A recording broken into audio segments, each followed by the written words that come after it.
Hello everyone, I'm Veronica Papacosta, CEO of Seafood Industry Australia. Joining me here today is Yanni Kailis from Disruptive Packaging. Hello Yanni. Hey Veronica, great to catch up.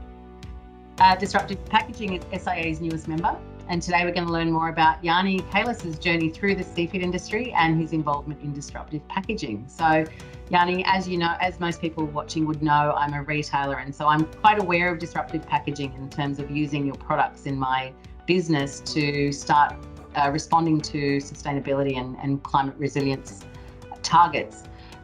Please tell us a bit more about you and about disruptive packaging and how valuable it is to the seafood industry. Thanks, Veronica. And yeah, look, Disruptive Packaging is the inventor, the manufacturer and distributor of some truly innovative packaging. Our Unicor and Unicor boxes have been engineered with the seafood industry as a key focus to help replace mainly polystyrene eskies and wax cardboard boxes with a far more environmentally friendly and sustainable solution. My background is traditionally in seafood processing, wholesaling and retailing, and it was when I was managing our food service business, Kailis Brothers in Perth, that my journey with disruptive packaging began. Some of our customers included, say, large global brands such as the Ritz-Carlton or Intercontinental Hotels, and all the way down to small family-run restaurants. They were coming to us as their seafood supplier to find alternative single-use packaging, and the eskies were the big offender here.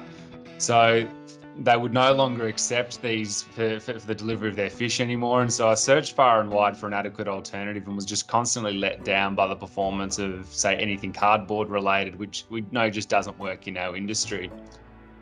So after extensive research, I then came across the Unicor boxes that Disruptive Packaging had recently developed, and not only did they perform incredibly well by being waterproof, strong thermal insulators, slip resistant, incredibly strong and stackable, but they hit the environmental benefits out of the park. And in fact, economically speaking, through a reuse system, we would actually be ahead of our traditional packaging anyway. I couldn't help but, I guess, see the bigger picture here and realize that these boxes would and maybe even should change the game nationally and globally for how we pack and transport seafood.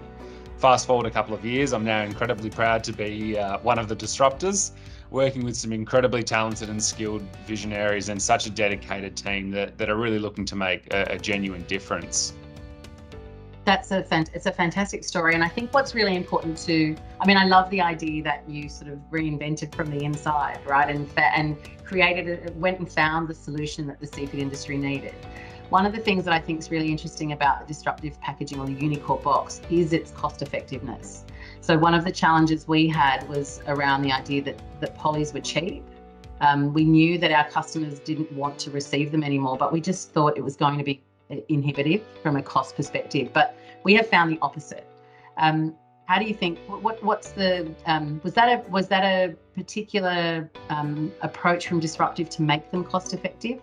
How is it that they can compete against the poly so well?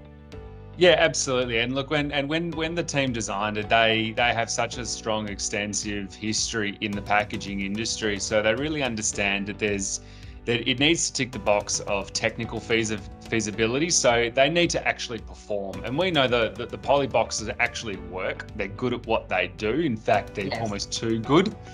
And so we ignore all the consequences of using a polystyrene box. So technical feasibility was the first point, and the guys engineered something really incredible. The second point is environmental sustainability and environmental feasibility, and we've absolutely ticked those boxes, and I can talk for days about how we're doing that. But the third point to your question is absolutely has to be affordable. It has to be economically feasible. At the end of the day, we're all running businesses in some very tight markets, and it's not to say that the bottom line is more important than sustainability, but what happens if sustainability and the bottom line actually come together? And that's where we're at the moment. We've got a box that we're for example, Kailis Brothers, our business in Perth, we are ahead through a reuse system with these boxes. We've halved, if not slashed our packaging costs by a quarter, or rather a quarter of what they used to be, because we're getting 4 uses up to even a dozen uses sometimes. So absolutely, it's that marriage between technical, economic and environmental feasibility. Yeah, no, look, I think what you said there about when environmental and economic collide, that's return on investment, and it's super important for anyone running a business. Tell me, how is the industry responding to the box, and how do they get involved? If people watching this haven't been exposed to the product, or how do they get in touch? Yeah, look, it's been fantastic from our perspective, because the whole sort of buzzword of sustainability is not a new one to anyone in our industry. And sustainability is the core of our business. It's our purpose. And it's our why. So when our founding team identified that the traditional foam esky was the key offender, we didn't have to look long and hard to find others that were looking for an alternative. I mean, statistically speaking, the foam box is just a huge offender. We produce around 15 million tonnes worth of polystyrene a year, and the world recycles less than 10% of it. And our seafood players know that a lot of that either ends up in landfill or, unfortunately, in our oceans. So with this in mind, that's why we developed this product. It was in response to people actually wanting a change. And so we found something we engineered something that's made of 70% raw earth elements.